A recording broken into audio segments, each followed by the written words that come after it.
Hi guys, Scarlett here. I hope you all are doing well. So for my returning subscribers, welcome. Thanks for stopping by today, and for any new viewers out there, I wanted to introduce myself. I talk about paganism, tarot, and spirituality, and I post weekly videos. So if those are topics that you are interested in learning a bit more about, do please consider subscribing down below. So today we are going to talk about paganism and if paganism is right for you. So I have a list of 6 different things, and if these 6 things apply to you, then you might want to consider following along the pagan path. And this is a really exciting time when it comes to spirituality and religion.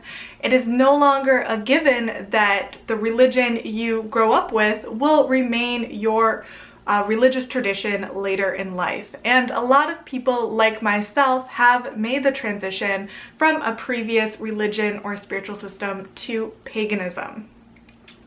And in starting out this list, I'm going to talk about a few different things that to me help define paganism, which is in itself a very undefinable term. Paganism is different for pretty much everyone, and that is both a positive and a negative component of the community of itself. So the first thing I want to talk about is if you love being outdoors, then paganism might be for you. And paganism at its core is about finding spirituality and an aspect of divinity within nature. So a lot of the traditions and celebrations and spiritual teachings involve nature specifically. And that's because when you think back before Judeo-Christian religions, pretty much all ancient religious systems did have nature as a primary component to their spiritual understanding of the universe.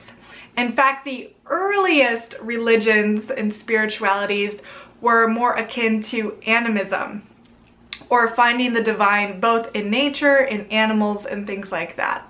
So some of the oldest religions out there, like Shinto, are extremely nature-based. So with paganism, you kind of have to be very comfortable with nature, you have to respect nature, and on top of that, you have to find an aspect of the divine within nature. So if you are someone that has always had a spiritual connection to the natural world, then paganism might be a good fit for you. So the second component here is somewhat tied to the aspect of nature that we just spoke about, and that is you enjoy observing the seasons change. So with paganism, a lot of the celebrations historically have been based around the harvest seasons.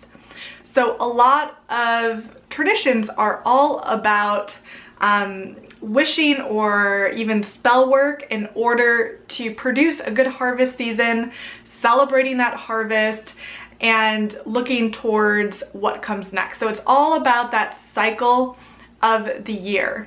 And with paganism, a big part of that is becoming more attuned to that particular cycle. And of course, this is going to be different depending on which climate you live in. So for people in the northern hemisphere that do have, say, all 4 seasons, this is pretty, clearly defined. For those types of people, including myself, I live here in Chicago. For me, that means really taking the time to go on walks as often as possible and notice the subtle changes within the seasons.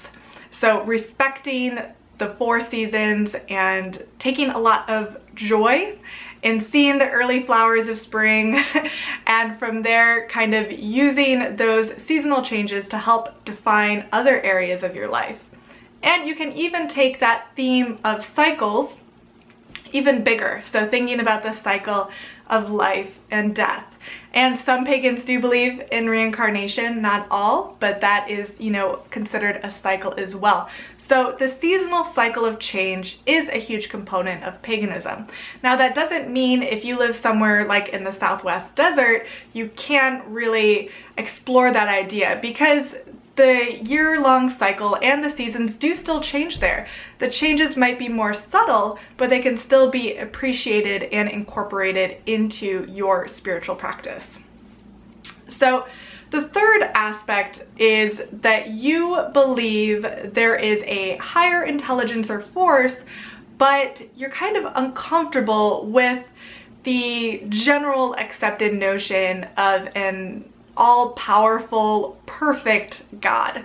So you kind of, for pagans, most of us believe in a spiritual force, but not in the way that the Judeo-Christian belief system interprets it.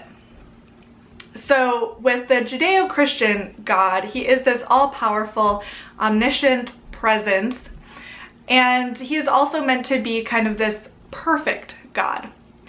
Now with paganism, we look towards the ancient gods and goddesses, and those are figures that are very much imperfect. They do not necessarily represent a higher order where everything is 100% balanced and organized and perfect. They're more akin to us, actually. They have faults. Some of them do misdeeds. The pagan gods and goddesses, on the one hand, they can inspire us to be great, but what's wonderful is that they teach us that what we do in our life, the actions we take, are more important than a blind belief. Just like with Christianity, for example, it's not so much what you do because you will be forgiven for your sins. It's more about that undying, pure belief that Jesus Christ is our Savior. So that belief is more important.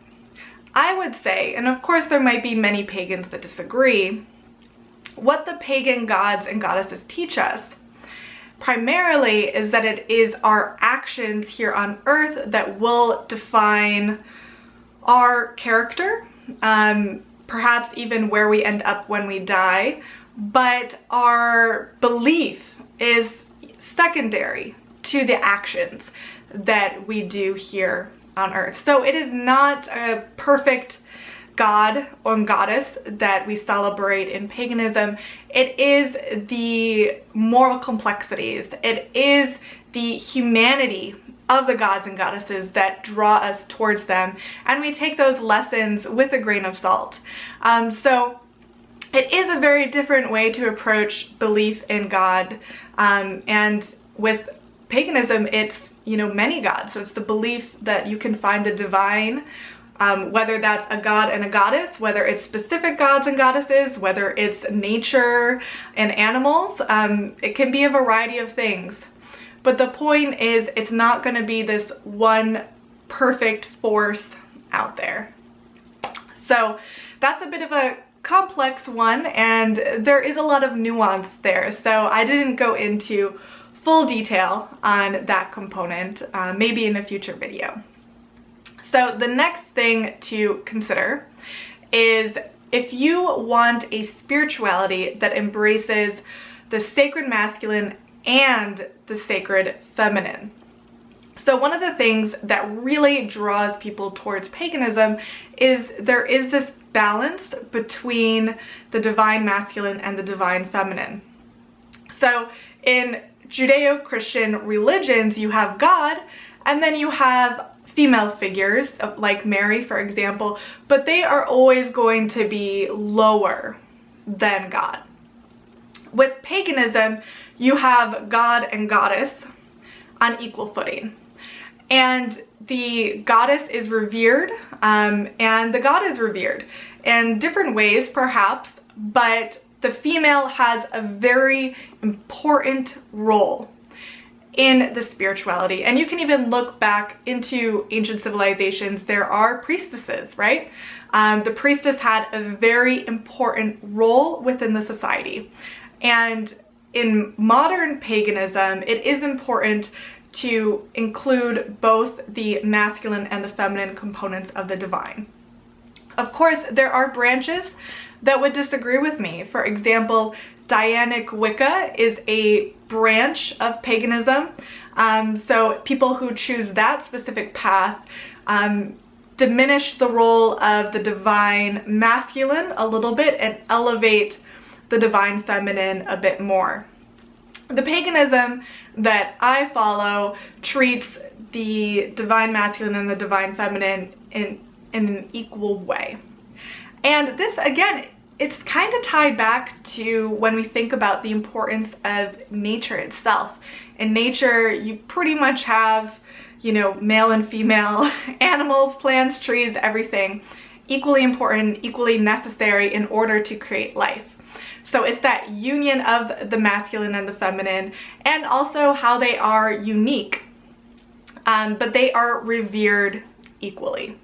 So that is an important part of paganism in my view. And if you really resonate to that fact of there being a god and a goddess on equal footing, then this might be a path that you would like to follow. So I have 2 more points, and the next one is, I think it's important, and many would disagree, but I think it's important to have an interest in ancient civilizations. So there is a difference between neo-paganism and pagan reconstructionism, and I do have a whole video about that. I'll link that in case you want to check that out. But for paganism, in my view, I tend to take a little bit of neo-paganism and take a little bit of pagan reconstructionism. And because I take certain aspects of pagan reconstructionism, I find that it's important to study and understand the ancient pagan religions of the world. And there are many, right? Of course, there are the classics. Of course, you can think of ancient Egypt, ancient Rome, ancient Greece, but you can also look towards the New World, Native American spirituality, and even things like voodoo and stuff like that. So there are many ways to go about this. But I find that it's important to me that I find a lot of value in researching and learning about the customs, the traditions of, say, ancient Rome, for example. What religious systems and knowledge can we take from that culture and bring it into the modern day and transform it so that we can use it to help us in our contemporary lives? So I do think that an interest in learning about the ancient pagan religions will be a key component to help you grow spiritually and to uncover kind of the paganism that you will find fits best for your lifestyle. So we have one more component here, and that component is you are uncomfortable with the excessive materialism in the world. So, of course, there might be many pagans that disagree with me here, but I do think, to me, being a pagan means trying to return to finding meaning in my life in a way that doesn't involve the excessive materialism that our contemporary society tries to push us towards. And being outdoors and in nature is kind of part of that. That, of course, is free. Connecting back in with nature is a way to better understand what makes us human, which makes us unique. Not to mention it's good for the body, it's good for the mind. But to me, spirituality and religion, and this probably doesn't apply just to paganism. This really applies to all religions in the world, I think, maybe, is that they do help provide meaning beyond a materialist worldview. And for me, paganism, being more attuned to the cycles of the seasons, being more connected to nature, and looking back to uncover traditions and celebrations that are not tied towards material gain, has provided me a lot of meaning. So if you yourself feel uncomfortable with the intense glorification of money and success in the modern world, then paganism, I think, can be a good direction to go in, because it allows you to find meaning by looking back to nature and finding a sense of place within that environment, in that role. So those are 6 things to consider if you have always been curious about paganism and have been wondering if it's a path that you should follow. So there is a ton of further complexity and nuance to these statements that I made today, so do please take them with a grain of salt. And like I said in the beginning, paganism is very difficult to define, and it's going to be different for every practitioner. And that's both a positive and a negative. Because it's difficult to define, everyone's going to have their own opinions, and you might not resonate with what I said today. But at the same time, because it is so flexible, it really allows you to take hold of your own spirituality and define it in a way that best reflects you. So I hope you liked this video today. If you did, it would really help me out if you hit that like button down below. And I would love to hear your comments, because I brought up a lot of different things. And to you, when you think about how paganism is defined for you, or what someone should consider if they are thinking about following the pagan path, what aspects would you choose? I would love to hear that down below in the comments. So thanks again so much for watching, and I'll see you all next week. Bye!